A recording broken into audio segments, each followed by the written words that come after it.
access to the corridors of power is controlled. And if you don't consciously work yourself into that system, the system will bypass you. And there are many people in this world who are being bypassed. Many people. Not because they are not created in God's image, not even because they are not good in something or the other, but they are being disqualified on these three levels. They don't look good, they don't come from great families, and they are not very clever. But we know that God is no respecter of persons. But the Babylonian system is a respecter of persons. God looks to the heart, man looks to the outward. Now, for many of us, God looks into our heart, he says, you are okay. Man looks at us outward and he says, you are not okay. Approved by God, disqualified by men. The challenge for every believer is not just be approved by God and discarded by men, but approved by God and also approved by men. You have to have the two. Because if you don't have the two, you can be spiritual, anointed, loved by God, but in this world, you may not reach your potential. And there are people who have the looks and are approved by men, but God rejects. It's not an either or, it's a both and. You must have the two. You must have the two. You must build yourself to enter the corridors of power.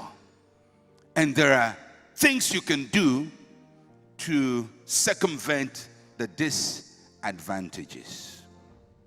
Now, connection to Nebuchadnezzar's system required training.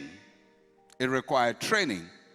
And there are two components of the training that they were going to have. The first component, he says that he selected these people to train them in language. The first component of the training was mastery of communication. Mastery of communication. Our world has been profoundly influenced by the power of language. Language is like the train that carries goods and people from one location to the other. If you don't have the power of communication, you cannot move things from one place to the other. Language is like a train that moves goods from one place to the other. Communication is so powerful. God created the world with words. The Son of God is called the Word of God. The gospel is preached in words. Knowledge comes to us in words. Generals inspire their troops on the battlefield with words. Presidents lead their nations with words. In the corridors of power, words are powerful. And if you don't know how to use words either in spoken form or written form, your power will be limited. I think one of the reasons why Africans generally are not in the corridors of world power is because we are weak in the usage of words. Remember, Daniel was good as a Jew from Judah, and his language was Hebrew. In Hebrew, he was great.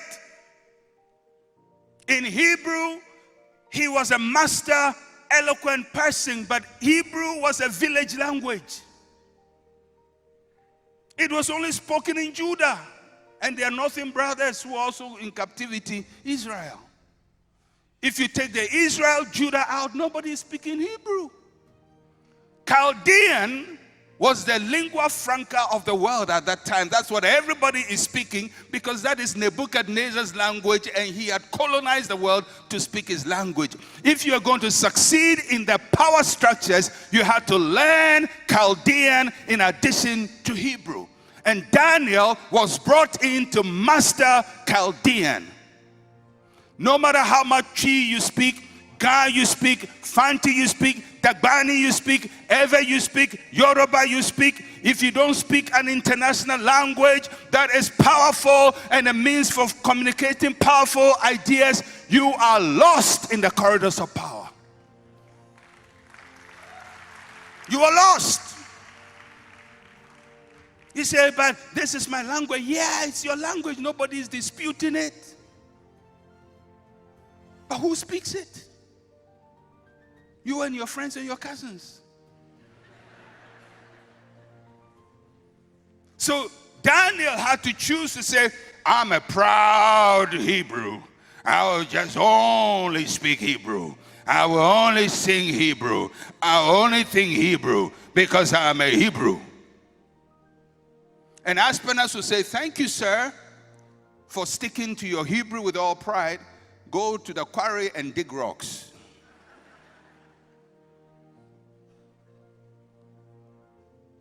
I don't want to denigrate African languages or Ghanaian languages. I love my Fanti. I thank God I'm a Fanti.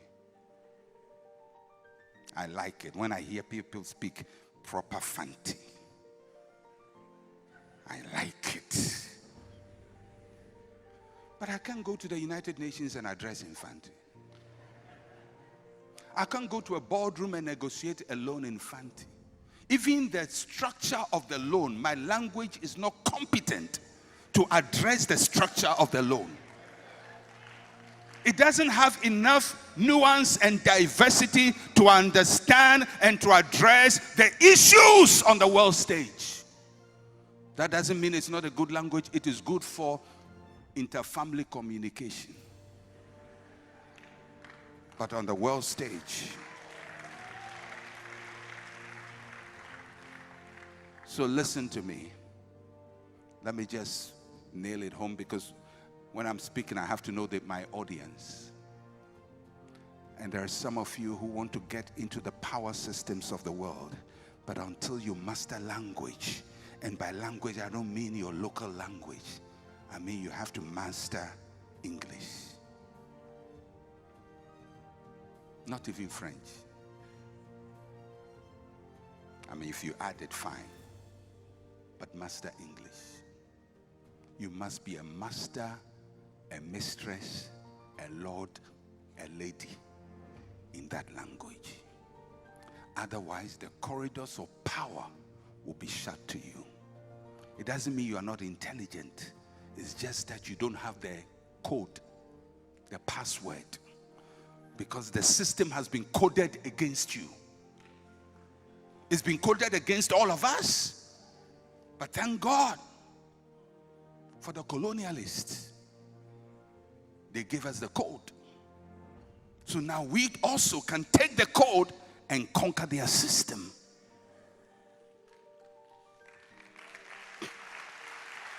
You have to master that.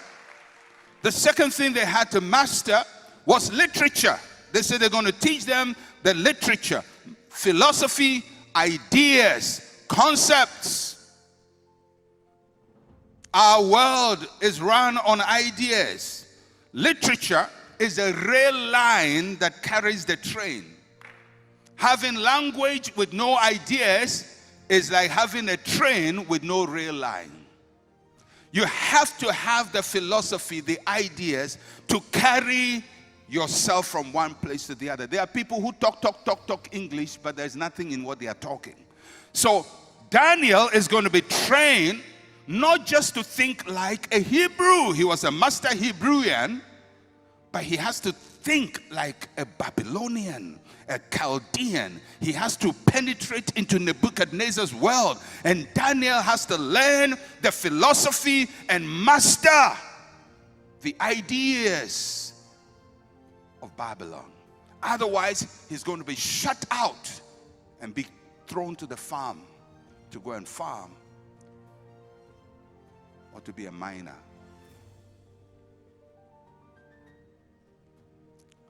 And by no means am I saying that farming is not good. But most farmers are not farmers by choice in Ghana. Most African farmers, they are not farmers by choice. They are farmers by force. because there's nothing to do. I don't believe in the youth going into farming. I believe that a nation should not be encouraging everybody to be farmers. I don't think we need more than 5% of Ghanaians as farmers. All we need to do is to do it well so a few people can produce for more than all of us. Less than 3% of most developed nations are into agriculture. The whole agricultural industry, including those who produce, process, and market and everything in the United States, is just about 6%. Here we have 70%. Not processing, but producing. And we can't feed ourselves. It's not the number of people in farming. It's the quality of the farming. And we shouldn't be pushing young, bright people and say, go to the land, go to the land, go to the land. That's not the way. Daniel had to decide, am I just going to be on the farms of Babylon working for Nebuchadnezzar, or I'm going to step in the corridors of power? And the key and the code that is given to him, master the language, master the philosophy.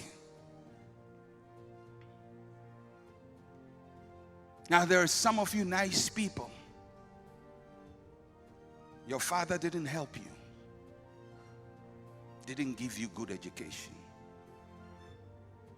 Or you didn't help yourself. You ran away from school. I don't know which is which.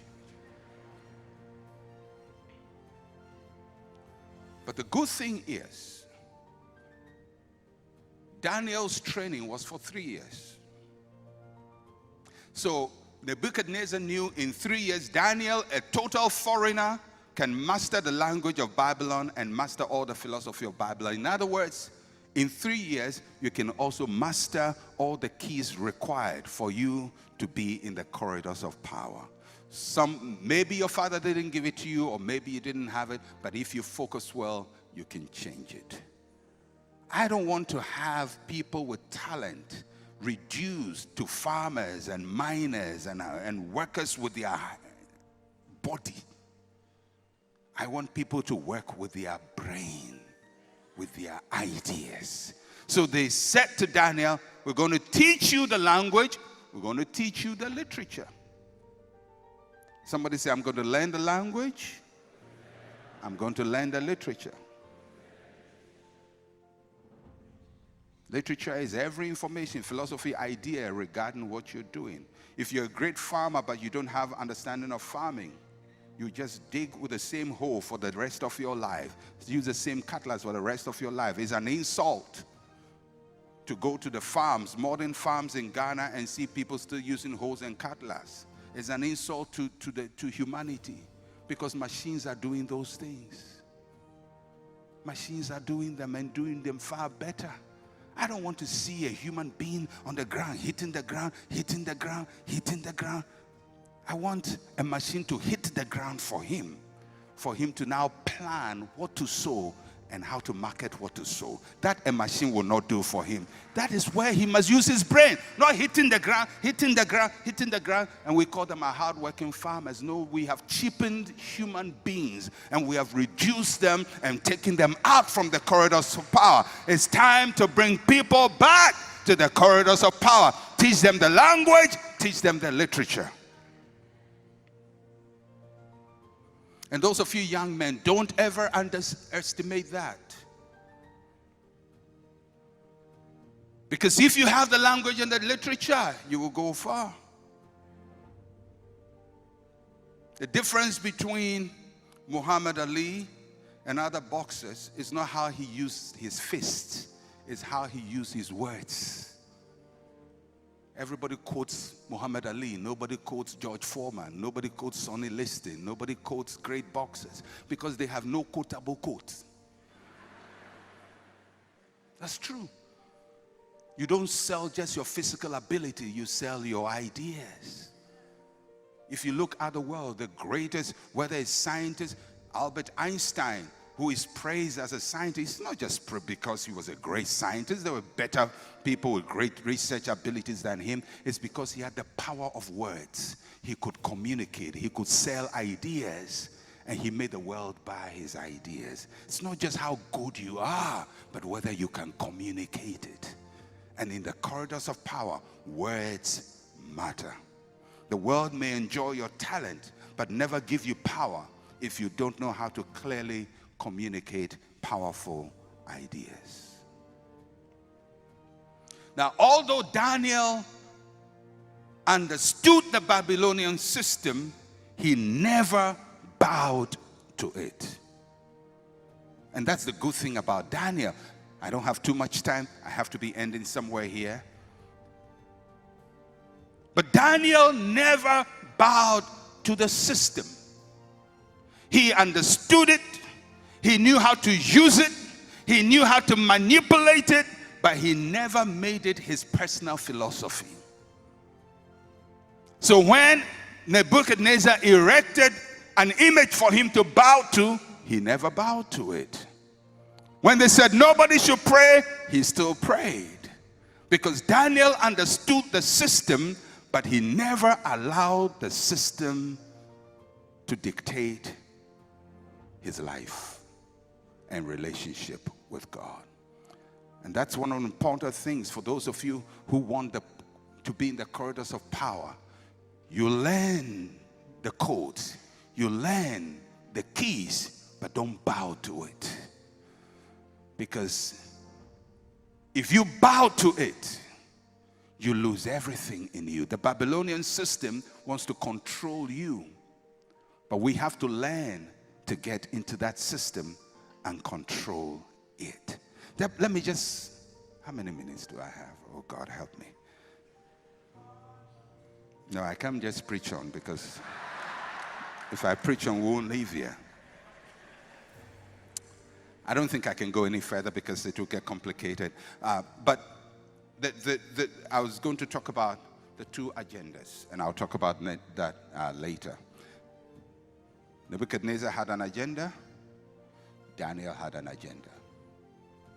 Don't let only Nebuchadnezzar have an agenda for you. You must also have an agenda for him. You have to know, I want to go to the corridors of power. What do I want to do there? What do I want to do? If God gives me the power, what am I going to do with it? If God opens the door, what am I going to do with it? If God gives me access, what am I going to do with it?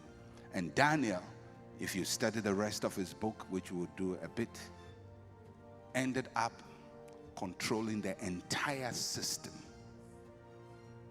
Interpreting dreams for Nebuchadnezzar, determining how Nebuchadnezzar behaves, and not only that, he outlived Nebuchadnezzar.